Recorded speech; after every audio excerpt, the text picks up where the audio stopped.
Okay, so if you've spent any time at all in IT or cybersecurity, you've heard the buzzword, zero trust. But what does that actually mean, Is it a product you can just go out and buy? Is it just some fancy new type of VPN? Honestly, there's a ton of confusion out there. So let's break it all down and figure out if the age of the trusted network perimeter is really coming to an end. To really get to the bottom of this, we're going to start with the old guard, good old VPNs, and then look at where the cracks in that fortress model started to show. After that, we'll dive into the whole philosophy behind zero trust and the tech that makes it possible, before putting them head to head. By the end, we should have a really clear picture of what the future of secure access actually looks like. And this is the question at the heart of it all. It seems so simple, right? A yes or a no. But as you're about to see, the answer is way more interesting than that. So let's dig in and solve this thing together.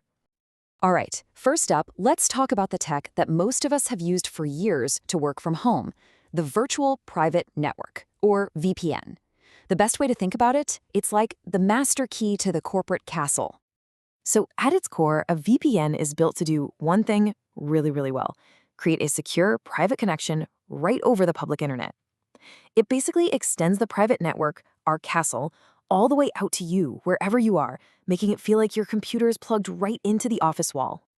So how does it pull this off? Well, a VPN creates this encrypted tunnel for all your traffic. When you connect, your laptop gets a special inside IP address, which effectively puts you inside the network perimeter. And this is the most important part. Once you're inside that perimeter, you are pretty much trusted. And that leads us to this classic castle and moat security model. It's built on a really simple idea. You're either outside the walls and untrusted, or you're inside the walls and you're considered safe. And hey, for decades, this actually worked pretty well. But the world and our networks, they've changed a lot. So let's move on and see exactly how this classic model started to fall apart. Turns out those big fortress walls that used to protect everything have started to crumble under the pressure of modern IT. We used to have these really neat, tidy, contained networks. But with the explosion of virtual machines and apps, things got messy. The old centralized model where everything funnels back to one place just couldn't keep up.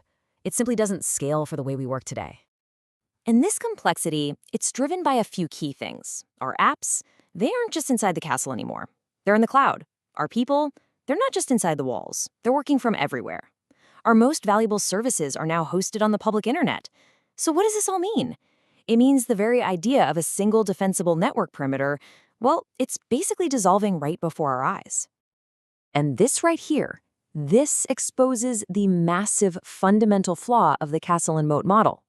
If a bad guy steals the keys to the castle, a set of VPN credentials, they're not just in one little room, they are inside the walls with broad, trusted access, totally free to move around and find the crown jewels. This is the exact security nightmare that forced us to find a completely new way of thinking. Which, of course, brings us to zero trust. And the very first thing you have to understand is that it's not a product you can just buy off a shelf. Nope.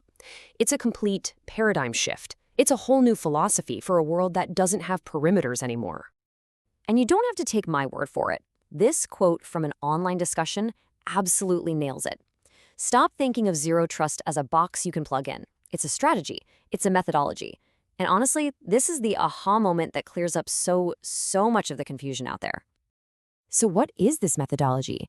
It's actually pretty simple. Never trust, always verify. Zero trust starts with the assumption that threats exist both outside and inside the network. It completely throws out the idea of a trusted internal zone. Your location is irrelevant. Every single request to access anything has to be verified every single time. And when you put them side by side, the difference is just wow. The old model trusts you based on where you are. Once you're in, you get the keys to everything. Zero trust doesn't care where you are.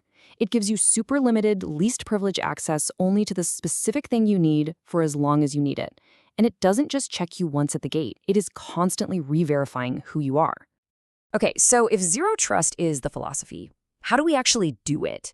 How do we make it a reality? Well, let's talk about the technology that actually puts this philosophy into action and replaces the old function of a VPN. This right here is the key distinction you have to remember. Zero trust is the strategy. Zero Trust Network Access, or ZTNA, is the tool. ZTNA is the technology that actually enforces that never trust, always verify rule. And it's what people usually mean when they talk about a VPN replacement. So, the magic behind how ZTNA works is something called software-defined networking, or SDN. Think of it like this.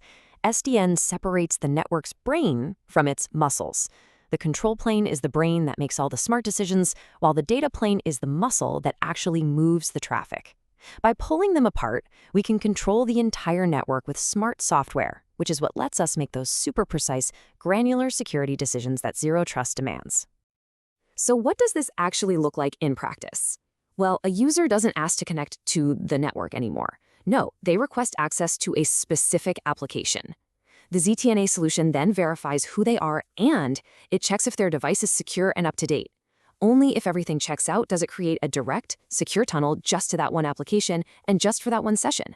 They never even touch the wider network. All right, now that we've got the concepts down, let's put them side by side for the ultimate showdown. This is where the differences between the old world and the new world become incredibly clear. I mean, this breakdown really says it all. Where a VPN gives you implicit trust and wide open access, ZTNA demands explicit, verified trust for precise app-level access. So what does that mean in the real world? It means you dramatically shrink your attack surface. If a ZTNA user's login gets stolen, the damage is contained to maybe one app, not the entire network.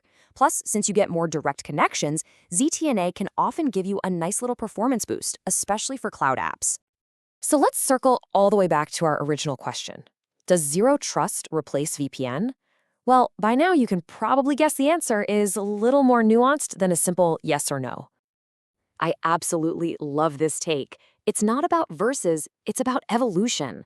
Adopting a zero trust strategy is a fundamental change in how you think about security.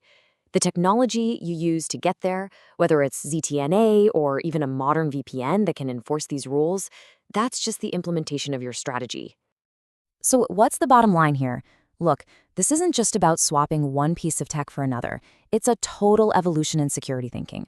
We are moving away from protecting some imaginary network border and towards protecting what actually matters, our applications and our data, no matter where they are. A VPN gives you a key to the entire building. ZTNA gives you a key card that only opens a single door and only for as long as you need to be in there. And zero trust? That's the security policy that decides who gets which key card and when. And that leaves us with one final thought to chew on. This shift from protecting networks to protecting apps is really just the beginning. As that traditional perimeter fades away into history, the next real frontier of security is all going to be about identity, data, and context. The future isn't about building better, stronger walls. It's about building a world where we don't need walls at all.